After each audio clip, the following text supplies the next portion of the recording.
Welcome back to the Show My Scars podcast. I'm your host, Derek Duker. First, I want to thank everyone for listening. We're coming up on the first birthday of the show, which is kind of hard to believe. If you could help me out, please subscribe wherever you're at. Like, leave a comment, a review, and whatever else you can do on the platform you listen on, if you would. Today I bring you a conversation I had with Joel Olson. Joel works with his brother-in-law and friend of the podcast, Robert Powell, over at Quick Performance these days, but he has a background in something that interests me, music therapy. Something I noticed about myself is that I use music to cement myself in a mood. If I'm upbeat, that's not such a bad thing. However, if I'm teetering on the edge of a depression, it can make certain I don't come out of my funk. Even after I realized I was doing this, I had some difficulty resisting it. So when I heard Joel had studied music therapy, I had to bring him on the show and ask him how we can be more intentional about the music we listen to, music's effect on mental health, and more. Of course, we start the conversation out by getting to know our guest a little bit better. So let's get started. Here's my conversation with Joel Olson. I remember the first day that Robert told me that you were coming in. He was like, I got my brother-in-law. He's going to come in. He's going to do... It started off as production too, right? Yeah, well, I mean, it started. They had hired me a few years ago to do some electrical work and things like that. So I was already around a little bit and had met everybody. But yeah, as far as employment goes, I was just here to take over production, basically. Yeah. And then it quickly expanded, and now you do a little bit of everything here. But, first of all, I appreciate you coming on the show. And then second, I just want to say, as soon as you came here and we got to talking a little bit, it was something about you. I was like, it seemed like we were on the same wavelength on a couple things. And I really enjoy having you around, when I'm out here doing video. So, but it seemed like you definitely have a learner's mentality. Would you say that's correct? First, yes. I seek to understand whatever it is that's put in front of me. I want to learn more about it.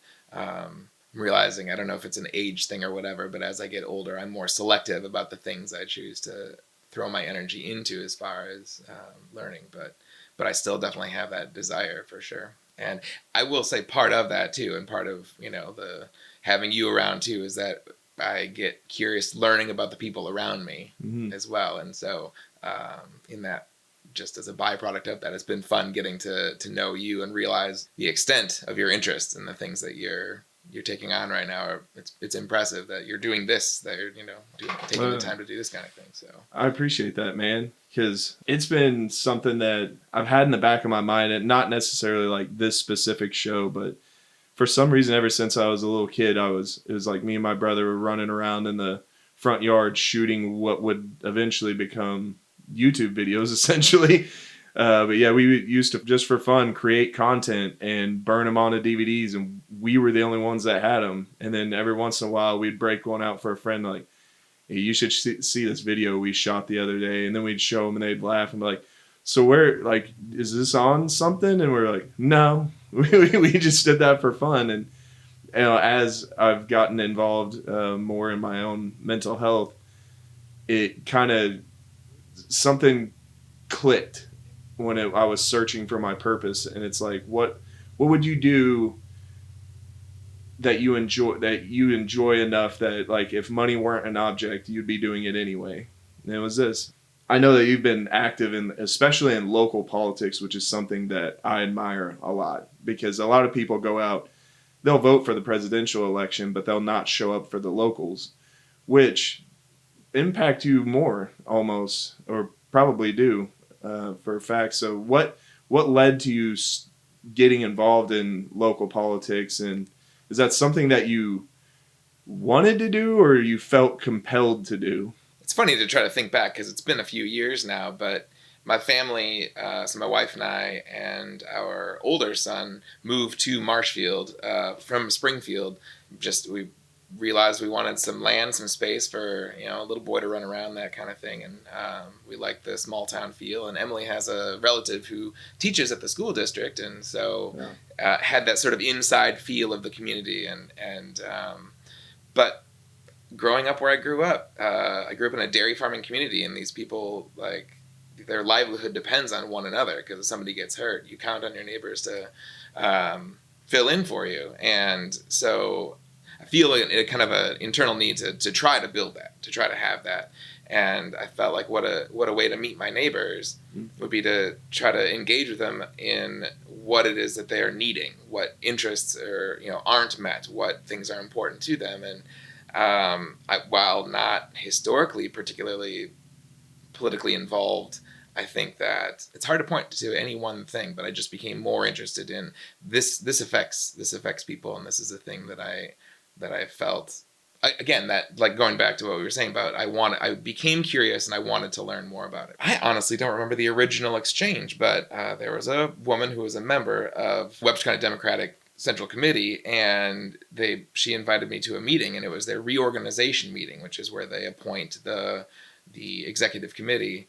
And I showed up, met, you know, the people that were there, and got nominated. And I had decided kind of around that time that this was going to be my yes year. I was going to say yes to things. I was going to try things, and especially if it involved in, you know, community involvement. And so I just said yes, and I immediately got plugged in. And it started as just a way to get to know my neighbors, and it's expanded to seeing a real deficit in people informing themselves about how these things affect them personally. How do you get involved in stuff like that? Because two reasons here, it seems like it could get a little hectic or overwhelming. Number one is like I said, the lack of, you know, people wanting to inform themselves of the issues. And then, like, you seem like a pretty smart guy, so like I can tell that, you know, you could probably see, you could fortune tell a little bit and see where things are heading, and you're like, why don't you guys want to get ahead of this, like, and try to improve things, you know, down the line. And then two, like, these organizations, like, not very many people volunteer, so, and I know nothing about the actual details of your involvement, but we have less time, it seems now, more than ever, and I could see where with them having little volunteers, you might get voluntold to do quite a bit. I feel like for any given thing, people have only a certain degree of bandwidth for any one aspect of their lives, and this is just a case study, personal observation kind of thing. But I feel like most of the people that I interact with are functioning at capacity. They have everything. Their plate is full, whatever it is. If it's, you know, job and kids, if it's you know, caring for a family member, or you know, or just trying to keep themselves above water, that people aren't looking for extra things to do. And so trying to breathe some life into political involvement is definitely an uphill battle. It's not, people aren't, for the most part, like, they might have a moment of inspiration, or like, oh, this is something I feel like I should be a part of, and they'll make that phone call or send that email, and I'll respond back with, yeah, great to hear from you, we'd love to, you know, have you stop by, meet some people, you know, kind of just hear your thoughts, what's important to you, you know, come on out. And crickets, it'll be the last I ever hear from them. And so I think that's, you know, that's a big part of it, is as much as I would like to be busier with it, it just, people only have a certain amount of spare time and energy for putting into this sort of thing. So yeah, trying to build that is probably the biggest task. Yeah.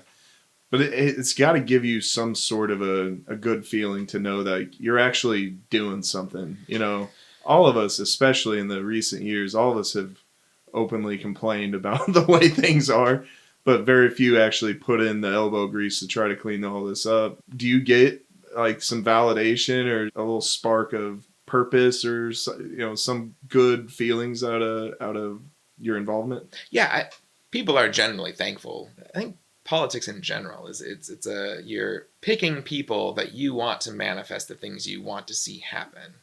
And as being a technically elected person in public government, there are people that expect that I will go and do the things that they want to see done. And that does become a little bit frustrating because just I'm not, it's not a paid position. There's no time allotted for it. Like there's no, it's, you know, it's carving out from something else every time we do these things. And so for a large degree, it's sort of holding up a mirror and reflecting back to people like, I know you want to see this done. Go do it. You know what I mean? Like, let's make these phone calls and I'll facilitate. I like to think of like my role as more so being like the hub of the wheel, connecting the spokes, and like, this person has this interest and so does this person. Why don't you guys get together and write these letters, make these phone calls, or do some research, get back to us, present at the next meeting. What's important right now? What are we missing that we should know about? Because truthfully, I do not have the hours in the week to go and do that myself, to go do the research and make the phone calls. I do what I can, and when something comes up that's particularly important to me, I will call legislators all the time to fund like public media, public radio, because in my mind, that's what we're missing, is the sort of non-commercial, just dispensing of the news. Here's what's going on right now. And I know as of late, public media has gotten sort of categorized in as being slanted or biased, and I try to listen to everything. I try to listen to all perspectives, and I do hear it. I'm not going to deny that it's hard these days to not take a side, but at the same time, I think based on what metric, good is good and harm is harm, and if we have to count on people to call out harm where they see harm, and the willingness to call good, you know, regardless of who did it. And so I think that, you know, public media is one of the last vestiges of that to some degree. And so I think that in terms of public welfare, I understand that there are, you know, spiritual leaders and people that are trying to guide people. But in terms of the day-to-day, how we, you know, bills get, you know, passed and laws get written or whatever, I think that's people still need to have as broad a degree of perspective as possible when making these decisions. And so but yeah, as far as making people, assigning tasks and things like that, we try to take care of that on our monthly meetings and hope that the people go forth and do what they committed to do. And often as not, it's a slow slog because I didn't get to it, and I'm guilty of that too. So yeah, as a former journalist, that public, like the NPR and PBS and stuff like that, is that what you were talking about earlier? Yeah, that stuff matters a whole lot to me. I'm a fierce defender of the First Amendment, and probably to some extremes where it's like, you know, what got said I didn't agree with, but you know, I feel like that's such a huge thing and something that we've got to defend. So I don't know. I admire the crap out of you for doing what you do, especially, how many kids do you have? Just two. Oh, just, well, 2 kids. I have just one, and that's still, but yeah, this wasn't, this is not a political conversation. That was just something that I admired about you. I wanted to bring up. What we're actually here to talk about today is something I only recently learned about you, was that you had studied music therapy. So why don't you talk a little bit about how that got started and what got you interested in that in the first place? Sure. It's funny, a detail just came back that I hadn't thought about in a while, but music has been a part of my life basically since forever. I have those foggy memories of listening to my parents, like had a friend over and they just sat in the living room floor playing. My dad played harmonica and this guy played guitar, and you know, they're just playing old folk songs and stuff like that. And so it's always been around. Whenever my dad moved, his landlord, their whole family's musical, and they would invite them over for jam sessions. I grew up thinking that was normal, that, everybody's doing that. They're going to their neighbors and playing music. And 3, 4, 5 households that came together. One guy played the upright bass. They had a piano in their house. They had a big living room so we could all fit. My dad would bring his bag of harmonicas, and I would just sit and usually drum on something or whatever, or sing along if I knew the words. But anyway, so it was just a part of my life. And then when it came time to choose a career path, I was involved in every band in high school. And even in my last couple of years of high school, I got sort of recruited by a neighboring university to come play in their jazz band because they couldn't find an upright bassist and they wanted one to fill out their sound. And I don't know how my name came up, but in any case, so I was playing in everything. And so I felt like, and I got a lot of, I guess, reinforcement from my friends and family and teachers, like, you should do something with music, really, you know. And I realized I grew up in a town of less than 2,000 people, and a big fish in a little pond is a silly analogy because I'm not a big fish in anything, but it was just in that instance, I was involved, and there was a lot of positive reinforcement. And so when it came time to pick a major, music education seemed like, well, I've seen that done. I have great relationships with my band teachers. And then going through some of the logistics of thinking of, well, what does that life actually look like? And I realized, like, wow, that's marching band in the summers, that's parades, that's every, holiday, that's concerts in the evenings, that's, getting there first thing for the early, like our jazz bands practiced at 7 a.m., and our high school was busy enough. We ended up having 2 separate jazz bands that practiced twice a week each. So she was there, 4 mornings a week, ready for practice at 7 a.m. And I was like, I don't know that that's necessarily the trajectory I want. Simultaneously, I'd started college and I'd taken some basic psychology courses and became interested in that. So I declared a music therapy major I declared a music education major as a freshman, and then took music ed, psychology, sociology, 100 level courses, and, felt that interest or whatever. And then the end of my first semester, my dad let us know that he had gotten sick with cancer. And then it was rapidly progressing, and so I had decided not immediately, but seeing the writing on the wall, I decided to withdraw from college my second semester while I still could without any penalties, and it just stated my case, basically, to spend time with my dad. And he ended up passing away February 9th of the following year, so basically just after second semester would have started. So I felt pretty okay with my decision. But one experience, and this is pre-music therapy anything, I didn't even know of the name of it, but I can't remember if it was potassium levels or something like that, but it caused agitation basically in him. And I had my guitar sitting in the hospital room, and I just sat on the floor playing through songs, and the nurse came in, and I was like trying to scoot to get out of the way and was starting to box up my guitar, and she said, oh no, keep playing. It's easier to, I can't remember what it was. It was easier for her to do something when he was relaxed or whatever. And she didn't say, you're relaxing him. It was just that she said it like a matter of fact, like, oh, it's easier when you're playing. And I was like, ah. And I mean, it wouldn't be years later that would come back to me. It's like, there's something there, there's a little bit to it. But so then transferred to University of Wisconsin, Eau Claire, and declared a psychology major, because at that point that seemed like, the next logical sort of thing in terms of my interest. And then got a semester into that and realized, like, you have to basically have a PhD to do any kind of work with patients and things like that. Otherwise it's, clinical and research and things like that. And so I was like, well, that's not out of the question, but let's, while I was mulling that over, a friend of my aunt and uncle's was the chair of the music therapy department and was part of a dinner group that they gather. And they said, you should just come over sometime when he's here and just chat with him. And so I did that. And he just like, he's like, you should at least audit a couple of classes, check it out, do something, like, I think you'd find a real home here.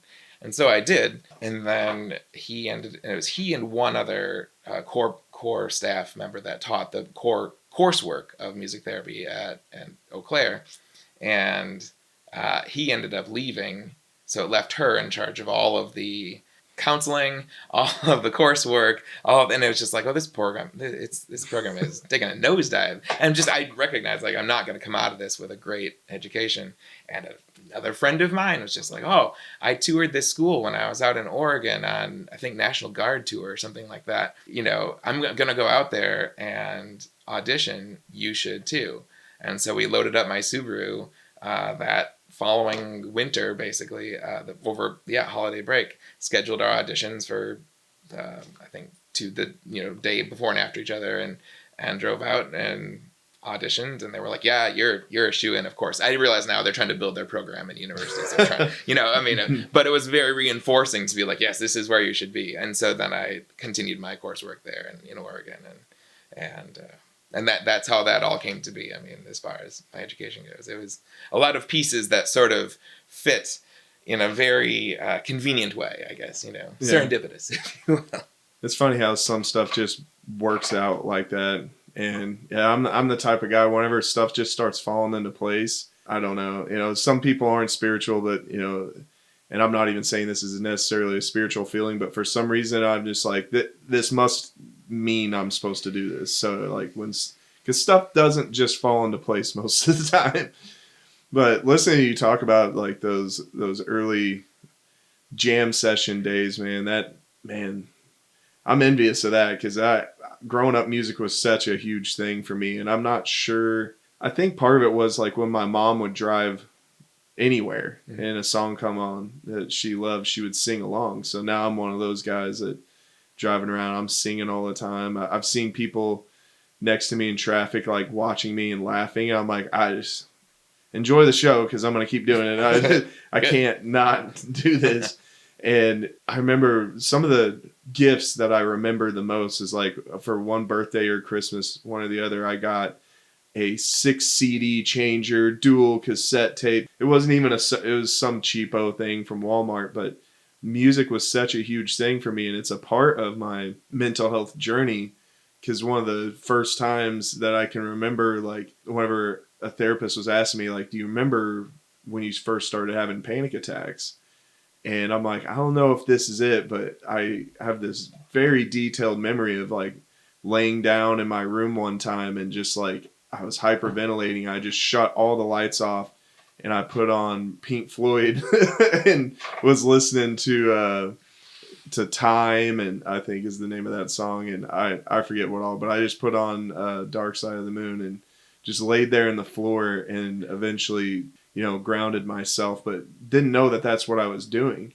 So yeah, when you talked about music, or I guess Robert spilled the beans and said that you had that background, it really interested me, because you talk about being in the hospital room with your dad and the nurse saying that like music has such a profound impact on at least the state of mood that I'm in, and I use it to strategically enter or exit moods. What are some of the things that you learned that really struck you as far as the power of music and its effects on mental health? Again, the faculty members of universities trying to hang on to or build a music therapy program are very good with like the sales pitch of like their music therapy has, without a doubt, throughout history, some remarkable achievements and things that are absolutely noteworthy. And the showier ones are the like a Parkinson's patient who can't walk,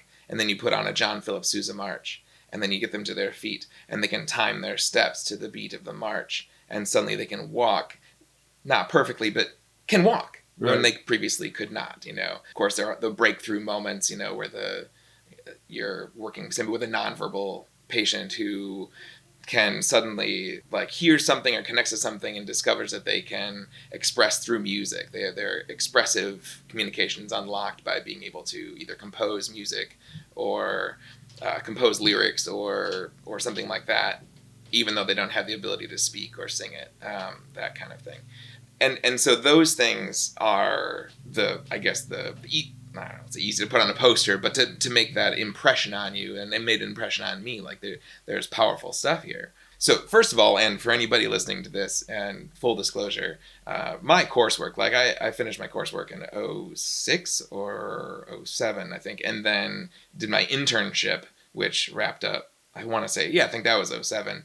And so I was finishing everything and moving back to Wisconsin right around 2008, when all of a sudden every healthcare facility, everybody, they were cutting every unnecessary program, cutting every, and so at that point I knew where I wanted to be, and I knew what I wanted to do, and it became a choice of one or the other, and I needed work, and so I just began working, and I kind of let my music therapy education fall by the wayside, which I'll admit, it comes back to me. I have regret every day, and this is the part that anybody who's even tangentially related to music therapy would want me to state, is that music therapy, like as far as your description of your experience with music and mine, and I'm sure millions of people out there have that experience with music, that music therapy is it's goal directed, it's evidence based, it's a clinical practice that's charted. It's like any other kind of medical treatment, whether it be mental health or physical health, that you have to show gains. You have to you have to be bill insurance, for instance. Mm-hmm. So it's a clinical practice, and that it draws upon and makes those experiences that you describe and the experiences that I have felt with music, it focuses them and applies them in a clinical way. And so for me, some of the most, through the experience of working in music therapy, as both my practicum during my coursework and my internship afterwards, were honestly just those momentary breakthroughs where you see one person for whom you have their chart in front of them that says, we want this person to make, like for some it's decision making, like make a selection based on these choices. And so they'll be in a group music therapy session, and you go around and, okay, we'd like each person to take turns selecting the next song. And you get to that person, they'll always pass, and you don't force it. And then one day they say, I like this song. Can we do that song? And it's just like, there, I can mark that down. That was a goal achieved. And so every time you have one of those moments where it got so impressed upon you through the education, for me, was we're trying to achieve something here. We're trying to build validity for the practice, and we want to show how broadly applicable it is. And so for me, it was getting to play a little part in that and having that documentation to take back, which through credentialed coursework that gets filed and as like they record all of that for posterity, and it gets filed as a base like information to justify the program, and it makes it more accessible for people, because guess what, this practice is now valid within this realm of this population or in this clinical setting, and so those are the things that felt really good. But those aren't the things that I like, that I still get like choked up thinking about, because I worked for one of my practicum settings was in a hospice situation where we played for dying people who were actively dying, and it was you can't help but connect to that in a very deep way, and so I think some of those, while again in a hospice setting, like you talk about being goal directed, best case scenario, your patient dies at the end, that's like but what you're trying to do is make that transition for them as calm and as smooth as possible. So if you can decrease anxiety or muscle tension, increase depth of respiration, things like that, these are all measurable things that you can do. And so it's a weird dichotomy between the clinical aspect of these are the goals we're trying to achieve, and being in the room with someone who has invited you there to help them die. And so what does a traditional music therapy session look like, or is it just completely dependent on the individual? And again, my caveat of being removed from it for length of time, and I'm sure the program has grown and the field has grown. I hope it's grown, but that's largely dependent on the clinical setting and the population. Music therapists, again, at the time that I was more active in it, were being hired by group homes, day facilities, nursing homes, things like that, where you gather as a group, and a lot of the main, like the goals of those sessions is human interaction, is emotional expression and human connection, things like that. And so you're approaching these people. So you gather in a circle in a big room, and a music therapist with an assortment of instruments will, come in and invite people to play music, sing along. Sometimes it's just song selection and listening to either live or recorded music. But no kidding, it's everything from that to that, someone's home in their, bedroom where they're actively dying, or labor and delivery. The more and more they're using music therapy to increase oxygenation. So basically, if the pregnant person makes their best attempt at selecting songs they think they'll want to sing along to during delivery, which obviously often goes out the window. But the goal being that they choose songs they're inclined to sing along to that involve long breath, like long passages and things like that, that will increase oxygenation. It forces deeper inhale and then a longer, slower exhale, which will increase, pulse ox, and it'll hopefully decrease stress, things like that. And there's all kinds of the impact of music on the brain as far as releasing serotonin and things like that. And I think dopamine, I actually don't want to get that wrong. I want to make sure I did take some notes. Yeah, dopamine release. That's it. I mean, So like harmonizing, for instance, is an immediate and proven causes a release of dopamine. And so, but these sessions can occur literally just about anywhere. We had outdoor music therapy sessions in parks and things like that, where often is not. It's just, it's you're working on motor movement, things like that, and you're getting people outside who you might deal with somebody who has anxiety about being outside, like, oh, we're having music therapy outside, and you're using the appeal of the music as a counterweight to the anxiety about being outdoors. And so you're luring people outside and getting them to socialize and be out. So it's when I say almost anywhere, music therapy can occur almost anywhere and have it still be considered a clinical setting.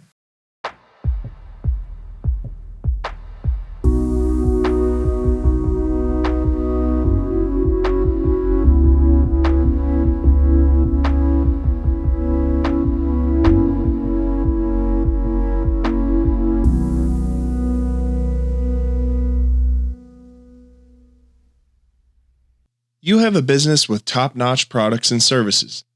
So why are you struggling to make enough sales to keep the lights on? If this sounds like you, it's likely that your marketing isn't on point. In that case, you need Two Oddballs Creative. They offer branding, content creation, and other digital marketing tools to make sure your brand is reaching an audience that's looking for your specific products and services. Go check out their website to see how they can help you at twooddballs.com. That's the number 2, oddballs.com, or give them a call at 417-986-6332. Hey, Show My Scars listeners, do you remember Rustin Pangburn from earlier this year? If you haven't listened to our episode together, you need to go check it out. Rustin is the owner of the Why Not Mindset program for prisoners facing re-entry. His new book is out, and I actually recommend it to anyone who has troubles believing in themselves and facing rejection. You can find it over on Amazon by searching Mindset Matters by Rustin Pangburn. That's Mindset Matters by RustinPangburn. Again, that's Mindset Matters by Rustin Pangburn. You can find it over on Amazon.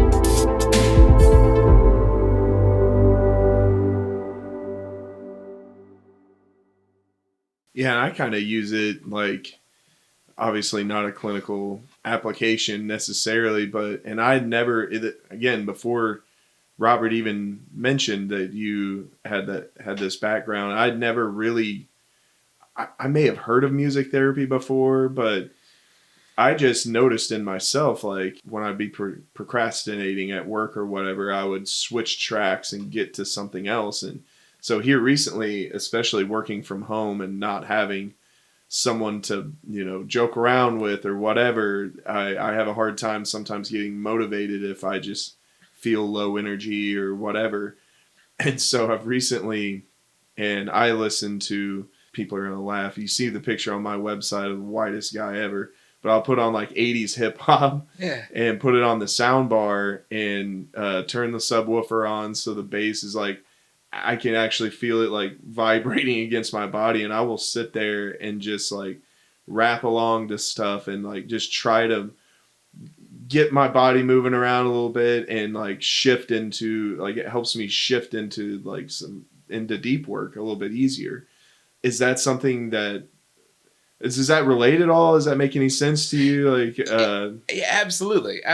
And I mean, that's because, music therapy in one hand and the experience you're describing is like, I mean, they're drawing on the same principles. Mm-hmm. And again, I am sure somewhere there is a music therapist who would absolutely, like, you would approach them much as you would with a, you know, a counselor or someone like that, and you would establish a treatment plan, and you would say, okay, in these situations, they might observe you in a clinical setting and have you listen to different music or sing along to different music, and then record like the impact on you. They might, you know, hook you up to, you know, monitors or whatever, and like, I know that when you listen to this, you think it's having this impact, but look what it's actually doing to you physiologically, you know, and would work with you to discover, like, what goals are you trying to achieve? Like, is it lowering blood pressure or anxiety? Is it, you know, or maybe it's exercise, you know, and it's what music actually motivates you, brings your heart rate up, that kind of thing. And so a person can use music, and people do all the time. Who hasn't made like a house cleaning playlist? You know what I mean? Yeah. It's like the songs that get you up and make you want, you know, like that kind of thing. That's the kind of the sort of the secret sauce, whatever, the magical part about music therapy is that it is so individualized. It can be so contoured and built around the individual in terms of because I mean, one song that brings one person a ton of joy might absolutely bring someone else to tears because of some correlation or association with that song. And so, not to hammer on it too hard, but the difference between music therapy versus a person using music to help themselves to achieve a certain, you know, personal goal is just the documentation. It's the presence of a professional. A board certified music therapist is the only person who can technically administer music therapy in the United States. Yeah. You know, students and everything else, they have to have supervisors there and all that. I mean, it's just like any other, you know, medical profession. And so there's that split between where, like, you're not going to get me to say that that's music therapy because you put on a song. Right, you know right, what I mean? right. But for a person to take an interest and, you know, even ask for it, like, to think to ask for it in a, you know, you have an operation coming up or something like that, and, you know, I mean, the outcomes in surgery when people go in with less anxiety and less stress are dramatically better. I mean, it's documented over and over. And if you know that's something you'd be receptive to do, you might be inclined to inquire about it with your doctor that they wouldn't otherwise think to offer. You know, it's not. Yeah. And same with like labor and delivery and everything else. It's just, I mean, so much of it is recognizing that it is a powerful tool for you. And that's an interesting, you know, with all like the online teletherapy things going on right now, it would be surprising to me if there isn't somebody out there doing like telemusic therapy. Now, I'm sure you can relate as your description with the sound bar and the subwoofer, and as I can relate. I did the same thing. I took, when I was young, my parents got me a tape of like Native American drumming, and I took the house speakers that were like the, you know, these pretty good sized bookshelf speakers, and put them facing each other, hung a quilt over them, and laid between them and put that on. You know what I mean? It was just like that same sort of impulse or whatever, you know, when I was, and years after that, I got my own set of speakers, and I had a trundle bed, like where the roll out, you know what I'm talking about? Yeah. And I slept on the top one. There's this extra bed underneath, and I put speakers on it under my bed. And you know what I mean? So I'm just, you know, it's like, I think anybody with any sort of musical inclination at all has some, like, they'll hear this and they'll think, oh yeah, I remember this time that music impacted me. And I think in just this conversation of knowing that music therapy exists, it can be a thing that people ask for and ask about, and it builds it as a profession, and it builds its accessibility. And I think there's a lot of value in that. Knowing that, you know, you provided me the disclaimer, and then you've said it a couple times in here that you've been removed. But the thing that interested me most, or something that really made me want to talk about it, is, you know, right now it's like people reporting anxiety and depression at levels never before seen in history. Something I noticed about myself, especially following my divorce, was there for a couple of years. I'm a cheapo, so I've rarely ever paid for a music streaming app. But the one that I use now has finally started doing something similar to the Spotify Wrapped or whatever. And even when it first started doing that, if you went back and looked at those playlists compared to what I listen to now, it's not drastically different. But if you listen to the songs, you'd realize, like, Derek had some sad boy years. But yeah, especially following my divorce, I was listening to just like stuff that was basically cementing me in my mood. So one thing that I really wanted to ask you, can we be more mindful about the selections of the music that we listen to on a day-to-day basis to maybe prevent rumination loops and stuff. Because I know that's what I was doing. I was listening to stuff that was like, these people are talking exactly how I feel right now. And I would just listen to that all day. And by the time I'd get home, I was like a shaken up bottle of soda. Like, Yeah, I mean, absolutely. Okay, all right. I can't believe I'm going to invoke high fidelity in this, but like John Cusack's line at the beginning is like, listening to thousands upon thousands of songs about loss and heartbreak. And, what did I think that was going to, I can't remember the exact line, but was I depressed because I listened to pop music, or did I listen to pop music because I was depressed? yeah. Or maybe it was the other way around, but in any case, it means that whole, like, there's no denying it has an impact on you. And again, it's impossible to say what aspect of like my educational history I'm drawing on here, but that I will see in myself, like I'll listen to podcasts and I get heavy into like political stuff or whatever. I get, and I'll get that weighed down feeling of anxiety. And certainly like when things pile up, as they always do in everyone's life, the tasks, you realize you've double booked yourself, you realize you're whatever, it piles up, and then it doesn't take much to like go over the brink and to become genuinely sad or genuinely stressed. And that choice of music in that moment, like I will unplug. I'll be like, okay, no more podcasts for me. It's time to put on something happy. And I have a couple of playlists that are specifically like, I know there's nothing in there that's going to necessarily like take me further into that. And I think, just by you asking the question and having the wherewithal to think, oh man, is what I'm ingesting, whether it be through my, mouth or through my ears, affecting me physiologically? And the answer is almost unequivocally yes. And to just take that next step and be like, well, if I'm here and I don't want to be anymore, what can I take into myself, whether it be, better diet, exercise, or music that takes me out of this and reminds me that, that there is more than just this moment of anxiety or stress or sadness that I'm in, is a valuable question that I think anybody could benefit from asking themselves. Absolutely. Yeah, that's why I'm such a huge advocate and for meditation, and why I'm getting my certificate in that is because it's, regardless of, it has the same thing like with music therapy. There are headlines of like stuff that they can talk about, like they talk about grows your prefrontal cortex and all this other stuff. And it's like, me as a former journalist with no medical, background or whatever, I could sit here and, point to that all, but what I know, what I have experienced is it's helped me make mindful decisions. It helps me add that split second or whatever. And so when I started implementing mindfulness into my daily work, and like I would sit down and I'd be like, why am I having such a difficult time working right now?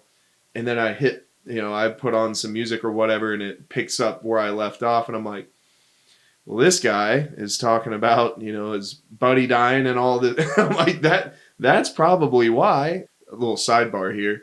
Something else I learned recently is like when you first wake up, you have like a lot of cortisol in your body. And I've always talked about waking up and feeling like a bear. So I've started walking around with headphone or my earbuds in, and I've started out just playing whatever. And now it's like I am much more like, whenever I put my earbuds in and I see a podcast or something I want to listen to, I'm like, do I really though? Because it will like really mess with you at first, because it's like your instinct is to click play on whatever it is that drew your attention. But if you put that moment, that brief little pause, and like, but do I really want to listen to that? Is that going to put me in a better mood? Is that going to help me accomplish today's goals? And it's fascinating. It's been a little bit harder to do with food, but but yeah, you're right. Everything that you put into your body, wherever, like you said, through your mouth or through your ears, that's such a great one-liner that I'm going to have to remember, because it's incredible what we want and then what we will actually do in between. It's insane. Is there like a special I guess you kind of already answered it. It's individualistic, but is there a certain like music or tempo or anything like that that you could just say like, hey, if you're trying to get from point A to point B, this is the type of music, or no? So from any given starting point to any like desired finishing, where you want to end up, basically, if you're going to take this, have a self-guided, like goal directed, Right. well, let me ask you this: are you of the I don't know what you do anymore. I guess does Spotify do the lyrics? Like, can you click the little tab? YouTube Music like has a lyrics tab. Yeah, I use YouTube Music, and then I actually get Apple Music free from Verizon, so I do that, and it also has the lyrics. But yeah, do you get into them though? Do you like Oh, go yeah. like okay? Because that's a lot you're describing, like genres and types of music and things like that, and I realize that for some people, the lyrics barely even register. right. They're so focused on the harmony or the melody or the rhythm or whatever, and then for other people, it's like all about picking apart what's the artist trying to say, and even in that, the individualistic aspect of, for some people for whom the lyrics don't matter that much, the North American Aboriginal people, a lot of the music that has been passed down is the rhythms correspond to various rhythms in nature and in the human body, like heartbeat rhythms, breathing, like a lot of those were basically created around and into some degree with a goal of generating like a song before for celebration that is supposed to like pick up mood and tempo, would do that using rhythm, and it's called entrainment is what it is. We entrain to all manner of things, and if you've ever found yourself like drumming to the tempo of your windshield wipers, it's like you are, as humans, we do naturally entrain to the rhythms of things and the patterns around us. And so knowing that you can use music to find, like, I'm at this place right now, you play music that is more or less about where you are, either in terms of tempo or energy or whatever, so if you're sad and you're trying to pick yourself up, putting on, the Casey and the Sunshine, Walking on Sunshine, or no, wait, that's not them. Who's Walking on Sunshine? I should know this. Anyway, it doesn't matter, but it's not you're gonna reject that. Everything about you is gonna be like, nope, off, kind of thing. But if you play something where you're at, and then pick the next song, they're like, let's try to pick it up a little bit. Again, with that mindset.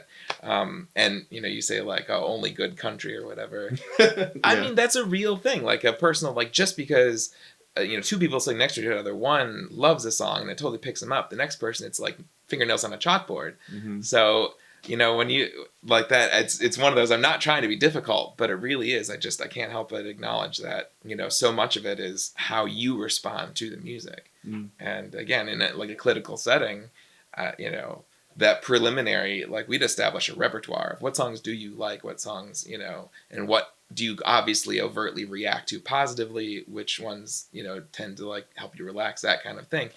But a person, again, not calling it music therapy, you can still be mindful of those things. Exactly. And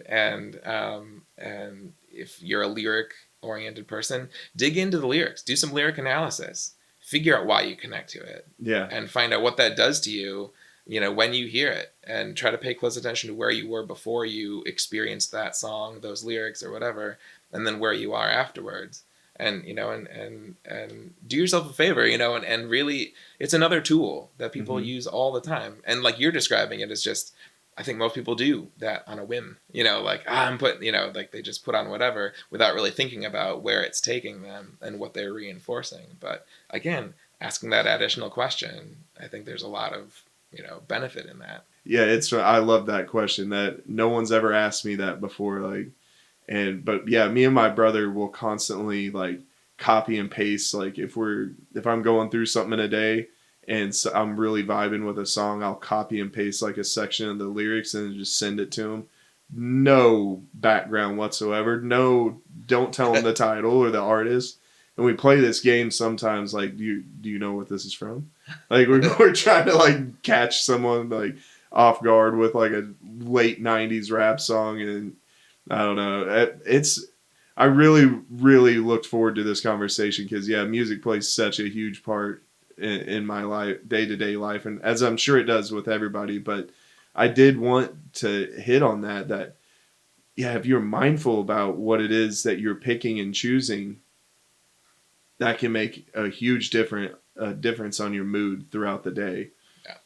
And music in particular, like you talk about like podcasts, like people talking or whatever, like, you know, words, people talk about the power of words. Certainly music in itself, like we now have the ability to, you know, read brain waves and, you know, the very minute details in the body in terms of like changes and stuff. And music, you know, is a fast track directly correlated to the auditory cortex, limbic system, your motor regions, language centers, and memory, of course, and then your reward system, like your dopamine, you know, centers and stuff. So when you combine that powerful fast track to like the core of you with messaging, I mean, it's like mainlining whatever that is. Like, it's one thing to hear somebody say it or to read it off the page, but to combine it with potentially potent music is worth, you know, considering, like, especially if you're in a place where if you're already thinking about it, like, why do I feel this way? Or I want to feel differently or something like that. Or I want to feel this way again. How do I get back here? To be able to have that just next level awareness of what it is that you're experiencing and tied into those things. And I will say, only because you brought it up as, memory too, right? People remember stuff. Like, think about mnemonic devices and, like, you know, learning your ABCs and things like that. I mean, it's old as time, remembering things through music. And so not only that, there's that durability of if it's a catchy melody. Now, not only, you know, are those, whatever the content affecting you, but it's locked in there because it was a catchy melody that you can't stop, you know, humming to yourself. And every time you do, it takes you to that message. And so it can be a powerful tool for good, and it can also do a lot of harm. And now, once again, as you like point out, like the times in which we live, but like artists are more and more expressing what's going on right now and what they see wrong through music, and they're orchestrating the music around it to capture that and further reflect that. And it's cool and it's powerful and people take it in and they identify with it. But the thing is if you're already feeling that way and you listen to that, you're almost creating a feedback loop where you're listening to the thing, it's reinforcing what you already think and magnifying it, amplifying it, and you're listening to it again and you're thinking it again and it makes you want to listen to it more. And that's a worthwhile thing to be conscious of too, that temptation to fall into that, because these artists are under no obligation to care for us in terms of what they put out. You know, right. And so it's, you know, again, I think it's amazing that you're even asking the question. And this is one of those cool things where like people could just bump into this and unlock a whole perspective into how they go through their day and their life, you know, and make even just a small change towards the better of like, I'm not going to wallow in this and put on my, you know, sad music, or I'm not going to amp myself up even further when I'm already heightened by putting this on. You know, I'm going to use the same tool to bring me back to center, to bring me back to the ground, you know, kind of thing. So I think that, and Robert, when he first got here today, showed me this clip of this person who was like, yeah, talking about just speaking about mental health. They were like, can you be staring at something too hard or whatever, you know, as, in terms of like your problems and sticking yourself in that. And I'm like, he was like, I just want your perspective on this. And I was like, you definitely can do that. And I was like, I don't know if that's a shot at my podcast or not, but I was like, no, you definitely can do that. And it cracked me up because I was like, I'm about to go and ask Joel if listening to the music, listening to specific music over and over can get you stuck in that. But yeah, making mindful choices about, and it's so hard though, because you talk about the bandwidth. I tell people I have so much decision power in a day. And I think it was Steve Jobs. There's this famous story about how he had several outfits, but it was the same outfit all throughout his closet because he was like, I do not want to have to make a decision about what I'm going to wear for the day. I want to use my decision power to make decisions for my company. And so I understand, like, a lot of people might be listening to this like, damn, one more thing that I have to pay attention to. But eventually it becomes second nature. Like now I must irritate my child. It's like when we're driving down the road, if I notice like people are tailgating me and making me tailgate others, I'm like, lo-fi. And I just go straight into that and I ease off, set the cruise to whatever the speed limit is. And like, you can be all over my bumper if you want, but I'm not getting stuck in everybody else's like rush. But yeah, I appreciate you uh, talking about this because yeah, it was something that I think a lot of people aren't aware of, especially all these new artists coming out. I've noticed a lot more sad music coming out, and maybe that's just because I'm looking for it or trying to be cognizant of it. But I see a lot like Jelly Roll, for example. Yep. I know Jelly Roll from when he was rapping about drugs instead of doing country songs, and it's reaching my grandma even. She was like, hey, I know you don't like country music anymore, but have you heard about this Jelly Roll? I'm like, do you know who that is? Do you like, because she's a real like Bible thumping church, every Sunday going to church lady. And I'm like, I don't think if you knew his original music, I don't think you'd be like, Derek, have you listened to Jelly Roll lately? But that there's this one song that he has. The only time I talk to God is when I need a favor or something like that is the lyric. And I'm like, shoot, we're possibly developing an entire generation of just sad boys and sad girls. Like, but how much of an impact do you think do you think that it only affects like people already dealing with mental health issues, or do you think that people could accidentally slip into depression, like just any layperson? Yeah. I mean, it's an interesting question because I'm, the like the post grunge when we kind of like moved into the, I only have heard it like jokingly referred to as like teen angst pop, Yeah, basically, yeah.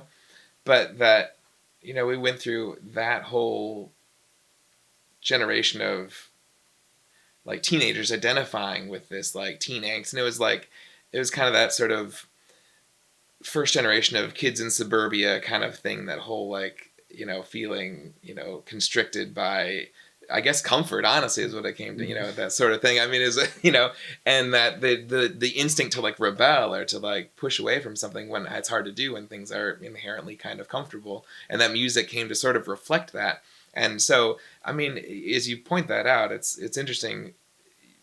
Again, I don't know if this probably has already happened, but what an interesting thing to study. Like, is the music of the day, like if you break it down by ideally composition date, but like, release date or whatever, how much of pop music is a reflection of what's going on, like how we're doing, like a sort of a finger on the pulse of how we're doing. And if you're pointing that out as an observation that you're making, I mean, one, maybe it's just your algorithm has figured out these are the songs that just get put in front of you. Yeah. But on the other hand, I can identify with that. I can see that. Because they talk a lot about, I watch a lot of weird mini series, and they were talking about hip hop and how it had evolved over time. I guess I could almost answer my own question then, but I was trying to lean on lean on you for it. But they were talking about, yeah, it's more of a mirror of society than it is of who the artist is. Well, it's a little bit of both, but yeah, they're talking more about their experience, and that is coming from their surroundings instead of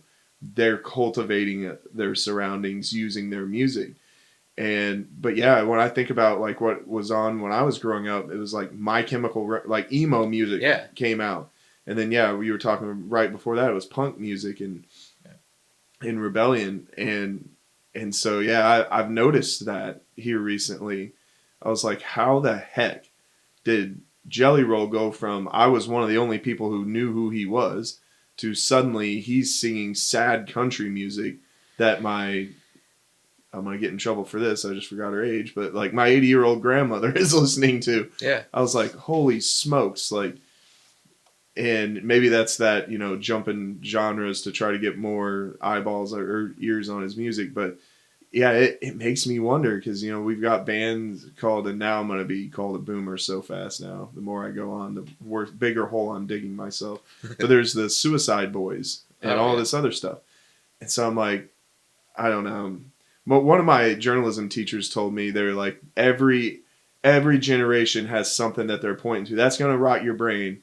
And at one point it was books, and then it was TV, and then it was so on and so forth. So maybe, you know, I'm ringing an alarm bell that doesn't need to be rang, but I don't know. That was just an observation I made that I was like, there's tons of sad music out right now. Yeah. And so I have to, you know, I've started to really pick and choose what I listen to. So I appreciate you coming on and talking about what you remember from your courses and everything. I know you're trying to knock yourself down a peg, but I don't think you need to do that. I think more so that qualifier of like, nothing that I've said here is endorsed by the board certification or I'll certification have board of music therapy. There's no, yeah. I'll be sure to run like a super sped up disclaimer at the end of the episode. Hey, it would be awesome if there was like just a real, like, you know, if there was an influx of people, whoever, you know, hears this, there's just things like, I wonder if music therapy is available through my, you know, care provider. I wonder if it's, you know, just even that inquiry about it, because, or even just reading about it, you can gain a lot of insight. I mean, I'll admit, you know, when you told me we were going to do this, I was like, oh man, like I should at least like just look back, like try to look back. So I tried to find some like my old, you know, paperwork essays and stuff like that from school. But then of course Google's faster and easier, you know. So, but I mean, just some of the basic like names of systems and things that are affected, and some of the currently documented stuff as to what music does in the body. I think that's important to remember. If you're talking like music therapy, you're talking about, you know, a clinical practice done by a professional. Right. But when you're talking about a person's experience with music, there is, I don't think there's an outer limit to like being too invested in the inquiry of it. You know what I mean? Like, be interested in yourself, pay attention. If nothing else, that reflection, you know, wow, I didn't realize this affected me this way. I didn't realize, you know, I was using music in this way. And, you know, I think people, you know, there's benefit in just being mindful of that. And who knows? You say like ringing the alarm bell about all the sad music, but like that literally might be the alarm bell, or somebody's like, wow, I'm dwelling in this like sad music because I'm really sad, and I didn't put a name to it, you know, until just now, basically. And I think there's a lot of good in having conversations where people, you know, reflect on how and why they do things and the way they're affected. So yeah. I joke, but no, I get what you were saying. You know, making sure people understand when your research stopped and everything. I always I should probably say it for every episode, because you never know which one people might stumble on. But yeah, I'm just trying to have conversations, more so like this podcast started as almost a documentation of my journey of trying to figure stuff out myself.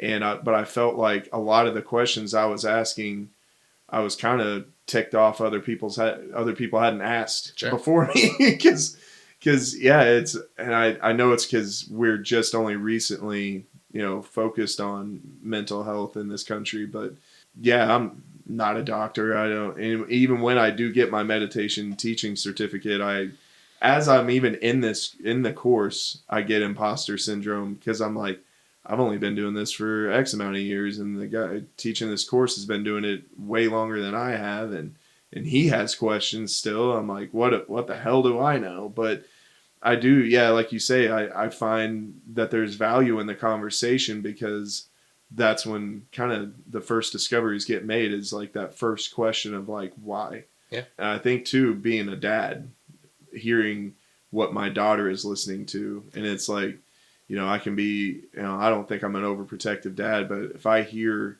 and it's not just, you know, cuss words, that's what gets me, is like some parents are only worried, like, well, they're cussing in this song. Well, there's all these, you know, my daughter's into Taylor Swift. Don't get me wrong, you know, I don't mind her music so much, but sometimes I'm listening to it and I'm like, that is not a mentor necessarily, but that is somebody that she is being influenced by. Yeah. And so I try to, I'm like, man, she's listening to like 3 breakup songs in a row. Like, I'm like, you doing all right in there? Like, just like your friend gets in your car, it's like, dude, you okay? Yeah, I mean, there you go. Hey, let's keep our friends and relatives like off the psychoanalysis couch. But at the same time, you're right. What a great insight. It's certainly, I mean, not a tool for diagnosis, but it can absolutely be a window into how somebody's doing. Yeah. I know that, you know, Wayne here turned me on to Jesse Wells, is a singer-songwriter right now. He's cranking out songs basically at the same pace as the Daily News. Like he'll write a song Whoa. about whatever's going on right now, like yesterday or whatever, like, and how he's cranking these out this fast. He's always like recording in like a field somewhere, like in the woods, and stuff. They're great, but literally just like singing back to you what's going on, again from his perspective, from his own, like, he's taking it in, so, but it's just cool how people are, like he's connecting to that, like, or at least thought that I would, came across him, and and it's a fun way to kind of form community too, and gain insight into one another as well. The most nerve-wracking things I do is like when it's my phone on the Bluetooth speaker and I'm like picking songs for a group of people. It's just like watching people's faces, like, oh man, is everybody happy? Is that a banjo? What is Son of a. So anyway, no, I think this is great. I love that you asked the question. I love that this is a thing you're interested in, and I hope other people are too. Well, I appreciate you coming on, man. I'll let you hop off here before Robert comes banging down the door. Where are all those brackets Back at? to work, son. What are you doing? Yeah.